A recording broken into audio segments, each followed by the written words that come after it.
My name is Steven Jackson. Currently, I'm a graduate student in educational psychology, and I'm technically a third year graduate student, but I've only been taking like 2 classes a semester due to my job, which pays my graduate school. My definition of leadership is someone who has the ability to serve. Essentially, you have to serve those who you are leading. A leader is oftentimes those who have to take the responsibility when others don't want to, because everybody wants to wear the power. Everybody wants to have the power. Everybody wants to wear the crown. But a true leader can step up in times of adverse as well as times of when things are going great. And the next question. In the next question, give us someone who you think is a leader and why. Someone who I think is a leader and why is someone who I work with personally. His name is Keith Jackson.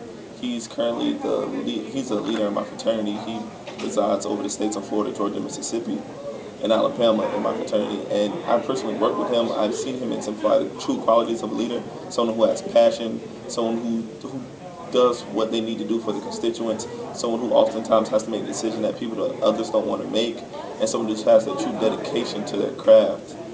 This is the man who, like I said, I have worked with him hand in hand.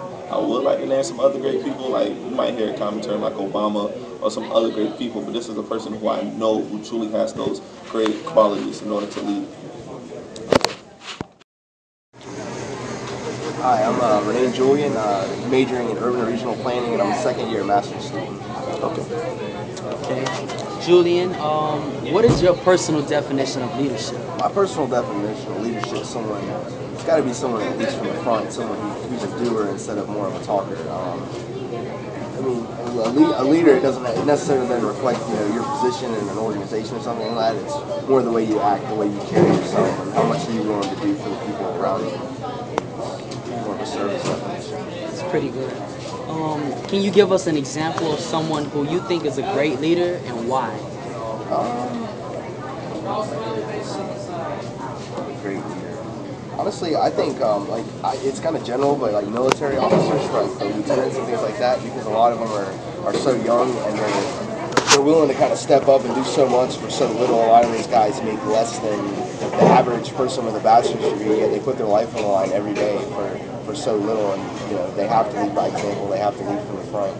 Those kind of people are great leaders to me. When you say military, are you referring to like any particular rank or just? I was thinking like second lieutenant, first lieutenant, things like that, because these guys are fresh out of college. They expect them to do so much, and for the most part, obviously, given our country's success, they do a good job at that. It's pretty good. Thank you very much, Julian. No problem. We appreciate your time and effort. Hi, my name is Gonzalo Smith. I go by Maya. I'm from Miami, Florida. I'm graduating in December with a degree in psychology and women's studies. Okay, Maya. Maya, what is your definition of leadership? I believe leadership really embodies serviceship, if that's even a word. I think in order to be a leader, you have to really understand your constituents and really understand where they're coming from, where they're trying to go, and be for those goals. So in order to lead, you first have to serve. Great answer, Maya. Can you give us an example of somebody you think is a great leader and why that person? Definitely. Just recently in class, we were talking about Miss Fannie Lou Hamer. I think she is an excellent example of leadership because coming from Mississippi and being a part of racial discrimination herself, she could really speak for that crowd well. So she's a great person to advocate for the rights of those constituents in Mississippi and for them to be able to register to vote and to get their voice out. So I feel like she did great things for her people. My name is Chris Atkins. I'm a business major, and this is my sophomore year here at FSU. Alright, Chris Atkins, man, how you doing, man? What's up? And Chris, what is your personal definition of leadership? I'd have to say my personal definition would be, it would have to be something that a person goes and someone can pull off of them. Someone who can lead people and pull them when they're weak, be able to make them stronger. Okay. Can you give us an example of someone you think is a great leader and why? I would have to say probably my dad. And the reason why I say that is because no matter what's ever happened, he's always been there to pull us out of the slums. He's always able to pick us up when we're down and make us be a better person. And that's why I think he's a good leader. Great answer, Chris. Thanks, man.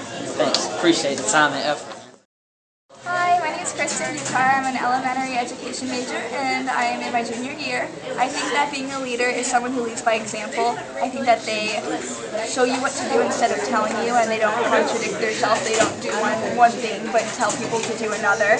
And I think a perfect example of a good leader is my parents, especially my mom. She always sets great examples for me and just helps me out and tells me what to do.